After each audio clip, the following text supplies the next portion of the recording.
నమస్కారం prime 9 digital కి స్వాగతం. భారత రాజకీయాల్లో ఒక నిశ్శబ్ద విప్లవం జరుగుతోంది. ఈ విప్లవానికి నాయకుడు లేడు, ఒకే పార్టీ లేదు, ఒకే సిద్ధాంతము లేదు. కానీ లక్షల మంది యువత ఉన్నారు. వాళ్ళ చేతిలో ఒక స్మార్ట్ ఫోన్ ఉంది, సోషల్ మీడియా కూడా ఉంది, మరియు వెంటనే జవాబు చెప్పాలనే డిమాండ్ ఉంది. అదే జెన్ జీ. ఇప్పుడు భారత రాజకీయాలను కొత్తగా రాస్తున్న తరం. ఒకప్పుడు రాజకీయాల్లో గెలవాలంటే కులం, మతం, ప్రాంతం లేదా సాంప్రదాయ ఓటు బ్యాంకు చాలు అని అనుకునేవారు. కానీ ఇప్పుడు ఆ సమీకరణాలు వేగంగా మారుతున్నాయనే సంకేతాలు కనిపిస్తున్నాయి. ఎందుకంటే ఈ తరం ప్రశ్నిస్తోంది. హామీలు కాదు, ఫలితాలు కావాలి. ప్రచారం కాదు, పారదర్శకత కావాలి. 5 ఏళ్ల తర్వాత కాదు, ఇప్పుడే సమాధానం చెప్పాలి అంటోంది.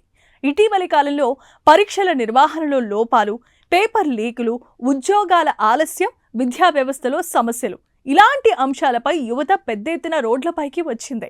అయితే ఈ నిరసనలో మరో ఆసక్తికరమైన విషయం కనిపించింది. ఈ యువత ఏ ఒక్క రాజకీయ పార్టీ జెండా కింద నిలబడలేదు, ప్రతిపక్షాల మద్దతు కోరలేదు, అధికార పార్టీకి కూడా మద్దతు ఇవ్వలేదు. వాళ్లకు ఒకటే అజెండా: మా సమస్య పరిష్కరించండి. జెన్ జీ రాజకీయాల ప్రత్యేకత ఇదే. వీళ్లకు ఒకే నాయకుడు ఉండడు, ఒకే సంస్థ ఉండదు. ఒక వైరల్ వీడియో, ఒక సోషల్ మీడియా పోస్ట్ లేదా ఒక రీల్ కొన్ని గంటల్లోనే లక్షల మందిని ఒకే అంశంపై చర్చించేలా చేస్తోంది. నిపుణుల అభిప్రాయం ప్రకారం ఈ తరాన్ని పాత రాజకీయ పద్ధతుల్లో అర్థం చేసుకోవటం చాలా కష్టం. ఎందుకంటే వీళ్ళు పదవుల కోసం పోరాడటం లేదు, వ్యక్తుల కోసం కూడా కాదు. వీళ్ళు జవాబుదారీతనాన్ని కోరుతున్నారు.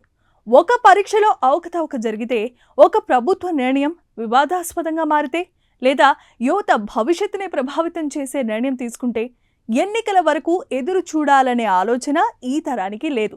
వెంటనే స్పందిస్తుంది, వెంటనే ప్రశ్నిస్తుంది, అవసరమైతే వెంటనే నిరసనకు దిగుతుంది.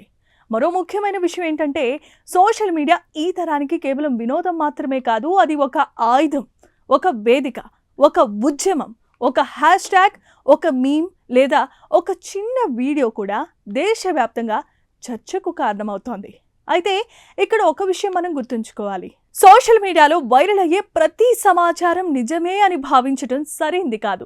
వాస్తవాలను నిర్ధారించుకోవటం, బాధ్యతాయుతంగా స్పందించడం కూడా అంతే ముఖ్యం. రాజకీయ విశ్లేషకులు చెబుతున్నది ఏంటంటే, ఇకపై ఏ రాజకీయ పార్టీ అయినా యువత సమస్యలను తేలిగ్గా తీసుకునే పరిస్థితి ఉండదు. ప్రతి నిర్ణయం, ప్రతి ప్రకటన, ప్రతి హామీ స్మార్ట్ ఫోన్లోనే ప్రజల విశ్లేషణకు వస్తోంది. అక్కడే ప్రశ్నలను ఎదుర్కోవాల్సి వస్తోంది. మరి భారత రాజకీయాల్లో నిజంగానే కొత్త అధ్యాయం మొదలైందా? జెన్ జీ భవిష్యత్ ఎన్నికల ఫలితాలను ప్రభావితం చేస్తుందా లేదా? ఇది తాత్కాలిక సోషల్ మీడియా ట్రెండ్ మాత్రమేనా? మీ అభిప్రాయం ఏంటి? కామెంట్స్లో తప్పకుండా తెలియచేయండి. ఇలాంటి సమకాలీన రాజకీయాలు, టెక్నాలజీ, సమాజంపై విశ్లేషణాత్మకమైన వీడియోల కోసం ప్రైమ్ 9 డిజిటల్ను సబ్స్క్రైబ్ చేసుకోండి. Thank you.